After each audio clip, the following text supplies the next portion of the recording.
Oleh karena kita hanya melihat fenomena thariqah itu didasarkan pada amalan ucapan yang disebut dengan wiridan, ya seolah-olah jadi thariqah itu kurang menarik. Kemudian yang kedua, kenapa tasawuf itu seolah-olah menjadi ungkapan itu seolah-olah menjadi satu hal yang menakutkan. Kenapa? Orang itu kalau begitu, itu orang sufi itu. Apa? Itu walaupun sudah jadi lurah 2 kali periode, rumahnya tetap satu. Nah, ini juga sama sekali tidak tepat gitu loh. Itu sudah menjabat begini tapi tetap miskin. Itu orang sufi. Ini belum tentu orang sufi nggak begitu gitu. Jadi mohon maaf.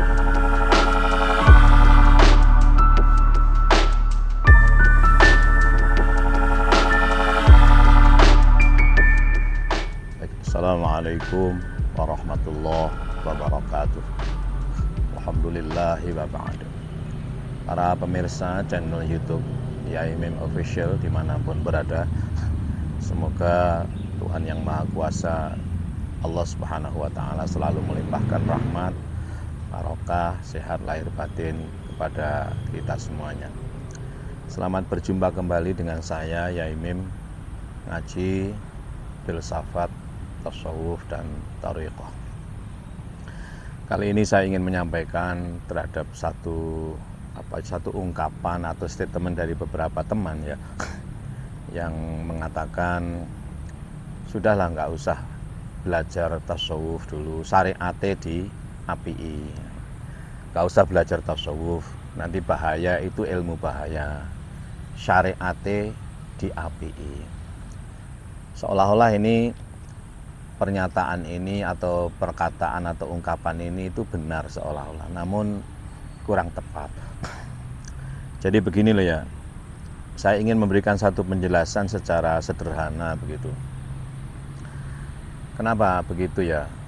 Gini, pada umumnya orang itu kata tasawuf dan juga mungkin kata thariqah itu langsung tergambar di dalam pikiran orang pada umumnya itu dunia wirid, dunia jamaah pakai tasbih, ngubeng-ngubengin tasbih yang kita jumpai. Bahkan kita sering kan melihat kenapa orang wiridan sampai ngunjur nih tasbih kayak gitu, yang kayak gitu, itu lalu dikatakan ini thariqah. Nah, oleh karena kita hanya melihat fenomena thariqah itu didasarkan pada amalan ucapan yang disebut dengan wiridan, ya seolah-olah jadi thariqah itu kurang menarik. Kemudian yang kedua, kenapa tasawuf itu seolah-olah menjadi ungkapan itu seolah-olah menjadi satu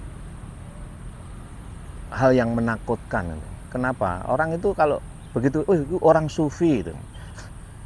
Apa? Itu walaupun sudah jadi lurah 2 kali periode, rumahnya tetap satu. Nah, ini juga sama sekali tidak tepat gitu loh. Itu sudah menjabat begini tapi tetap miskin. Itu orang sufi. Ini belum tentu orang sufi nggak begitu gitu loh. Jadi mohon maaf ya, mohon maaf. Begini, saya ingin menyederhanakan dalam kesempatan ini agar supaya kita itu tidak membuat satu simpulan atau satu anggapan yang didasarkan hanya fenomenal zahir saja. Begini loh sederhananya itu. Apa itu syariah? Apa itu thariqah? Apa itu tasawuf? Syariah itu barang. Jadi amalan-amalan zahir, ya, apakah ucapan atau perbuatan fisik kita dan berbagai hal yang bersifat zahir itu disebut dengan syariah. Al-a'mal al-zawahir, itulah syariah. Nah, dia tidak boleh berubah. Sifatnya realistik, objektif, apa adanya. Nah, diumpamakan misalnya baju ya baju itu ya begitu itu. Baju itu misalnya ukuran L ya semacam itu, ukuran M semacam itu, ukuran S semacam itu, bahkan ukuran XXL itu juga semacam itu baju. Lalu bagaimana kita memakai baju? Nah, itu dibahas dalam namanya thariqah. Bagaimana melaksanakan atau menjalankan mengfungsikan syariah itu dibahas dalam ilmu thariqah. Jadi orang memakai baju itu dengan baju dipakai itu sudah benar. Nah, ketepatannya kapan baju itu dipakai, caranya seperti apa, itulah namanya thariqah. Ya, jadi cara itu disebut dengan thariqah. Satu contoh misalnya kalau kita tarik pada dunia wirid ya, pada umumnya kita misalnya istighfar, itu kan kata-kata. Syariatnya seperti apa? Ya astaghfirullahaladzim, astaghfirullah rabbal baraya, Allahumma anta rabbi la ilaha illa anta khalaqtani wa ana abduka wa ana ala ahdika wa atika mastata'tu a'udzubika min syarri ma sana'tu abu'u laka bi ni'matika alayya wa abu'u laka bi dzambi faghfirli fa innahu la yaghfiru dzunuba illa anta. Ini yang kedua disebut dengan sayyidul istighfar. Nah, syariatnya apa? Ya syariatnya kata-kata itu Allahumma anta rabbi. Nah, dan seterusnya itu. Syariatnya astaghfirullahaladzim, disebutnya istighfar. Nah, sekarang itu syariah, ketok tulisannya, didengar ucapannya secara benar. Alif, sin, ta, ghain kelihatan, diucapkan secara benar. Itu namanya syariah. Nah, ketepatannya bagaimana? Lah, istighfar itu ketepatannya adalah seperti apa? Kita harus tahu apa sih hakikat istighfar itu. Kalau dalam ilmu syariah, istighfar itu ya maca astagfirullahaladzim, membaca sayyidul istighfar, membaca ini, membaca itu, mengucapkan, itu syariah. Nah, secara thariqah seperti apa? Secara thariqah, istighfar itu adalah timbulnya satu keyakinan bahwa Allah itu maha pengampun, Allah itu maha menutupi segala dosa. Maka istighfar itu sighahnya istaghfara yastaghfiru atau istaf'ala yastaghfiru dari kata ghafara yaghfiru. Kalau ghafara yaghfiru artinya menutup, kalau istaghfara yastaghfiru mencari, bimakna tolab, mencari atau meminta ditutupi. Apa yang ditutupi? Ya salah-salah kita, dosa. Kenapa kok kita minta ditutupi? Karena kita yakin bahwa Allah itu maha ghafar, Allah itu maha ghafur, Allah itu maha menutupi seluruh kesalahan dan dosa hamba. Maka orang yang hanya berpedoman pada syariah saja, dia terjebak pada ucapan astagfirullah, astagfirullah, seolah-olah dosanya lebih besar dibanding dengan kebesaran tutup Allah, dibanding dengan kebesaran maghfirah Allah. Sehingga apa? Orang yang beristighfar dalam artinya syariah bloko, nangis-nangis, nggak begitu percaya sama Allah. Nah, ini berbedanya. Bedanya ketika dikaji dalam ilmu thariqah yang kemudian mengantarkan kepada tasawuf, yaitu ketenangan jiwa. Thariqah itu ketepatannya harus tahu dulu apa istighfar itu. Allah maha menutupi sebesar apapun dosa yang dilakukan oleh hamba seluruhnya misalnya, itu tidak sebanding dengan tutup Allah yang maha ghafar dan maha ghafur. Sehingga orang yang sudah masuk pada dunia thariqah, karena bisa mengeterapkan istighfar secara tepat, tidak hanya benar, kalau benar kan astaghfirullahaladzim, astaghfirullah rabbal baraya, astaghfirullah minal khotoya, diucapkan secara benar. Nah, ketepatannya adalah dibahas dalam ilmu thariqah. Ketepatannya seperti apa? Ya nggak perlu tuh nangis-nangis. Kenapa? Ya karena kita yakin Allah itu maha menutupi, Allah maha mengampuni, alias bahwa sebesar apapun yang kita lakukan, sebanyak apapun dosa yang kita perbuat, kita lakukan, itu tidak disebanding jika Allah memberikan ampunannya, jika Allah memberikan maghfirahnya. Sehingga orang yang sudah memahami ilmu thariqah, istighfar itu guyang-guyu, bahagia. Kenapa? Ya itu yakin Allah itu maha, itu loh. Nah, sedangkan kalau syariah, seolah-olah Allah itu cetil, seolah-olah itu bakhil, seolah-olah tidak mampu mengampuni. Lah inilah makanya baju Ya, ini harus dipakai secara tepat. Ya.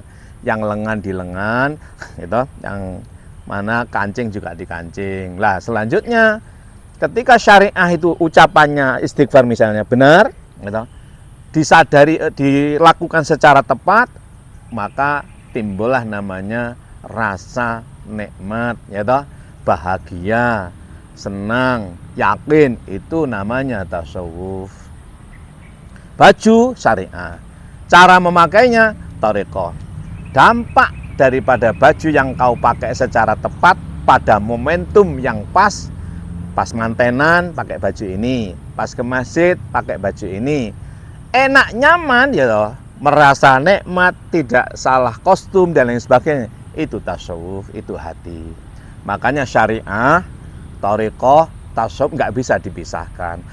Kamu bisa memakai baju secara tepat jika ada bajunya. Ya toh? Kalau ada bajunya baru bisa kamu memakai secara tepat. Kamu bisa merasakan nikmatnya memakai baju ketika memakainya itu tepat. Ya. Tepat, pas sesuai dengan momentum dan bajunya ada. Berarti ada baju dipakai secara tepat barulah melahirkan rasa namanya tasawuf. Gampangannya semacam itu.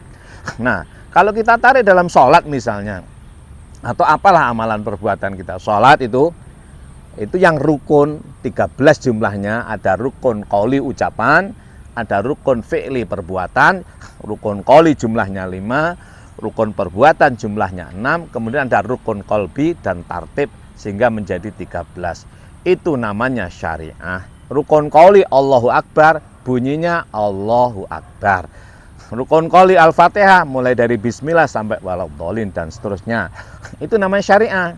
Nah, bagaimana melaksanakannya? Kamu ini baru dibahas dalam ilmu thariqah. Bagaimana Allahu Akbar dilakukan secara tepat?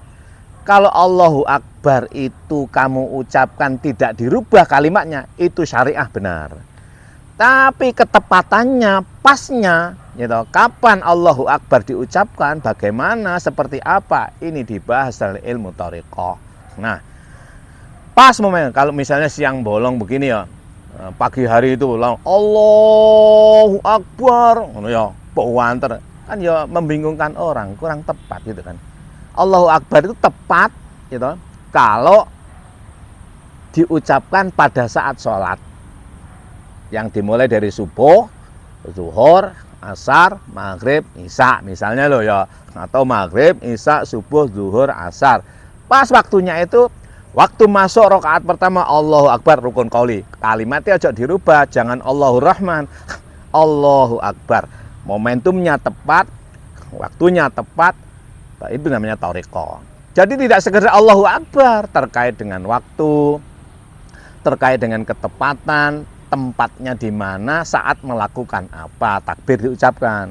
Nah, ini dilakukan secara benar, tidak dirubah, tepat, sesuai dengan momentumnya, saatnya, dan lain sebagainya, barulah dirasakan. Namanya tasawuf, kamu kroso tenang, kroso nikmat. Kroso nikmat itu namanya tasawuf. Jadi, gak mungkin gitu loh, orang bertasawuf, orang berthariqah tanpa syariah nggak mungkin. Kamu makan nasi, misalnya, yang nasi itu syariah. Makan itu thariqah, ngerasa nih mangan, namanya tasawuf. Ngerasa nih loh, rasa kan dirasa kan, nikmat, kenyang, damai dan lain sebagainya. Itu tasawuf. Nasi syariah, cara makannya harus tepat. Lek yang dimakan itu soto tentu pakai sendok, nggak mungkin muluk kan, karena soto itu banyak kuahnya. Kalau yang dimakan nasi rames ya boleh pakai muluk, langsung gitu. Kalau yang dimakan itu adalah dawet misalnya, boleh diuyup lah, diuyup. Dan pada saat bagaimana caranya dan penuh kesopanan, namanya thariqah. Ngerasakno enak, namanya tasawuf. Dawet adalah syariah, meminum adalah thariqah, ngerasa nih nikmatnya dawet setelah minum, jenenge tasawuf. 3 hal ini nggak bisa dirubah, nggak bisa dipisah maksud saya. Nggak mungkin gitu loh. Ya apa? Wis syariate diapii. Loh, syariate dibeneri bukan diapii. Thariqahnya ditepati melahirkan apik. namanya tasawuf. Syariate dibeneri, tarekoe ditepati, baru melahirkan keapian jenenge tasawuf. Apik iku, ngono lho ya. Apik apa ketok to, apik ngono. Ya, saya kira begitu. Jadi tidak kenapa orang itu harus tiga hal ini tidak bisa pisah? Ya karena yang dilakukan itu adalah barang. Barang itu syariah, melakukan namanya toreko, ngerasa nih hasilnya melakukan barang jenenge tasawuf. Mudah-mudahan ada guna dan faedahnya. Sampai ketemu pada lain kesempatan. Wa'alaikum minkum. Wallahul muwaffiq ila aqwamit thoriq. Assalamualaikum warahmatullahi wabarakatuh.